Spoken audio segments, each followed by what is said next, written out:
আমি কোনো বিয়ে পড়ালে সাধারণত আমি নতুন জামাইকে বলি, বাবা সুখে থাকতে চাইলে বউয়ের হাতে বায়াত হয়ে মুরিদ হয়ে তার কথা মতো চলবা, ব্যাস শেষ। যারা সদ্য বিবাহিত তাদের উদ্দেশ্যে আমার উপদেশ সবসময় থাকে, তারা স্ত্রীর কথা মেনে চলবেন, ব্যাস এটাই উপদেশ। আপনারা হেসে উড়াই দিলেন জিনিসটা, সিরিয়াস উপদেশ। এটাই হলো পারিবারিক সুখ শান্তির মূল মন্ত্র। আমরা এর আগে কোথায় যেন বলেছিলাম যে আমাদের অস্তিত্ব মানুষ পারিবারিক দ্বন্দ্ব কলহ নিয়ে আসে, এগুলো নিয়ে যারা ওলামা একরাম যারা এগুলো সমাধান করেন, তাদের এক লাইনে কনক্লুশন হলো, যত কেস তারা এ পর্যন্ত ডিল করেছেন এই সব কেসের সামারি হলো, যেই ঘরে অনেক সময় আমাদের ওখানে স্বামী স্ত্রী আসে, দুজনের মধ্যে দ্বন্দ্ব থাকে, এগুলো মিটাবার চেষ্টা করে আলেমরা, কাউন্সিলিং করার চেষ্টা করেন। তো তারা বলেন যে যত কেস আমরা ঘাটছি এই নিয়ে, সবগুলো কেসের সামারি অলমোস্ট একটাই, সেটা হলো যেই ঘরে স্বামী স্ত্রীর কথা মতো চলে, স্বামীর স্ত্রীর প্রত্যেকটা কথা মানে, সেখানে কোনো অশান্তি নেই।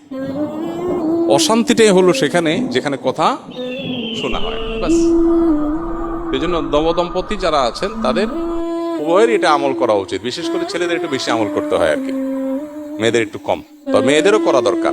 আর স্বামী হোক আর স্ত্রী হোক, যিনি জীবন সঙ্গীর কথা যত বেশি শোনার চেষ্টা করবেন, আল্লাহর নির্দেশে বাইরে বললে সেটা না, আল্লাহর নির্দেশের মধ্যে থেকে যত বেশি শোনার চেষ্টা করবেন, তিনি আল্লাহর কাছে তত প্রিয় পাত্র হবেন।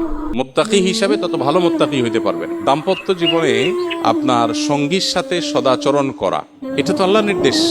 আল্লাহ বলেছেন, ওয়াশিরুহুন্না বিল মারুফ, তোমরা পুরুষরা যারা আছো তোমাদের স্ত্রীদের সাথে সংসার করবে সুন্দরভাবে।